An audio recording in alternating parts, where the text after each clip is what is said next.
RTO కార్యాలయంలో దాడులు, ACB దాడులు అన్నమాట.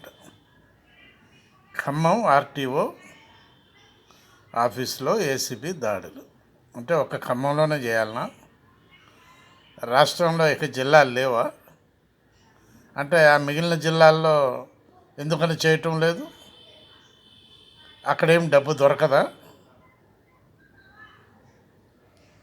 ఏసీబీ అధికారులకు పబ్లిక్ ఇన్ఫర్మేషన్ ఇస్తే ఏసీబీకి పని ఉంటుంది.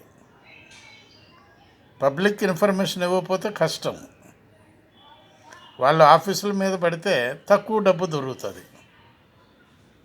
కాబట్టి ఇన్ఫర్మేషన్ ఇవ్వాలి. ఏసీబీని యాక్టివ్గా ఉంచాలి.